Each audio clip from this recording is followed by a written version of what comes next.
Hello, everybody. Today, Vampire, the Massacre, Bloodlines. So, this is a great story that thrives mostly on its narrative design and much less on everything else. The first Vampire Masquerade Bloodline was a revelation, at least for the few who actually played it. It was a title full of problems, made with limited means of Troika Games and Activision that never really believed in it. Yet it was so masterpiece, able to interpret the word of darkness of the old white wolf in exceptional way. The interplay among clans and characters and the many possibilities in the gameplay allowed every play style and made players feel free to follow their own character inclinations. It didn't sell well, partly because of its reputation for being full of bugs, and partly because of bad luck. It came out almost at the same time as Half-Life 2, sharing its source engine. In fact, it was the first game ever released using Valve's source engine, but not even that bit of trivia saved it. Post-launch support was minimal, and the studio closed soon after the game faded into the cult status only years later. Years later. So, over the time, throughout the Bloodline was re-evaluated, the way fans told its story overshadowed its technical instability, bringing its own role-playing qualities. Modders keep it alive, most notably throughout the unofficial patch that fixed nearly all its bugs and uh, restored the cut content from help with actually developers did it, assist them, improved gameplay elements, and ensured compatibility with the modern system. If you're watching my video Vampire the Masquerade Bloodlines 2 today, you owe it community because their love and persistence that keep fighting for the game alive long enough to make the sequel economically viable for the Paradox Interactive. So if you followed the saga, Bloodlines 2, you already know it. It had a long and painful development. Initially, it was assigned to the Hardsuit Labs, a Seattle-based team that includes some writers from the original game, like Brian Mitsoda, plus other big names such as Chris Alone. Announced in 2019, delayed multiple times, then outright canceled in 2021, supposedly after the poor public reaction to the first extended gameplay reveal, the project looked doomed. Paradox was ready to scrap it altogether, but there came a pitch from Chinese Room, which took over that same year, rebuilt the entire game almost from the scratch. Bloodlines is therefore a Chinese Room game throughout and throughout, narratively excellent, mechanically controversial. The studio behind Dear Esther, Everybody's Gone to Rupture, and Still Wakes the Deep has once again proved that it know how to tell the stories and how to tell them throughout the games, even if that means sacrificing other systems for the sake of coherence.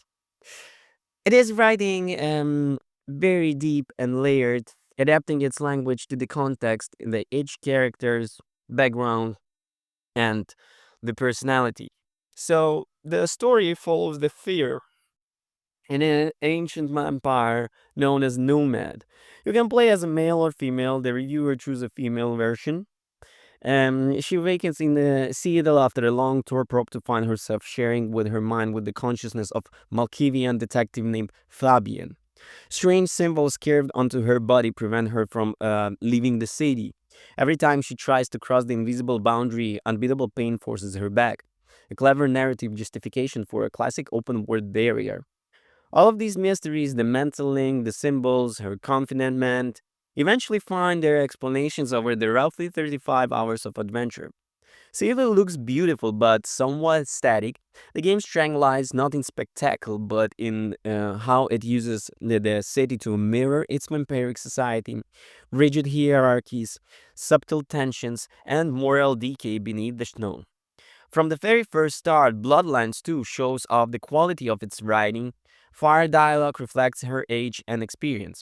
She already knows how vampire society works, unlike the fledgling protagonist of the first Bloodlines. Yet, she is known to Seattle, and she asks Fabian and the other about the local power structure, a natural way to feed the player all the necessary lore without resorting to exposition dumps.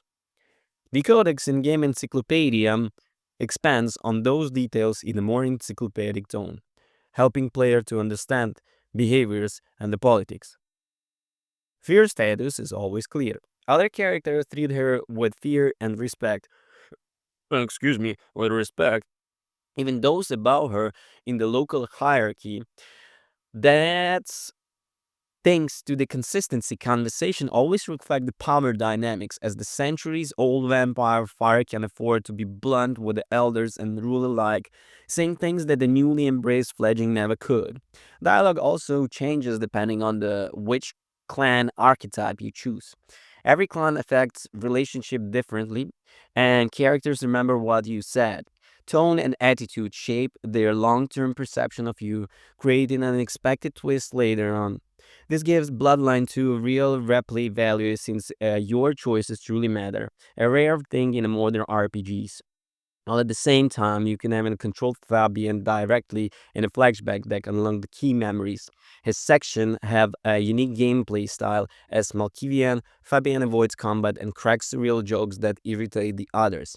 His powers let him talk to the object, erase human memories, and glean information no other vampire could. These sequences are short investigative episodes that textualize events and snow seal pass from another angle. A brilliant structural contrast that keeps the punching um, fresh. So,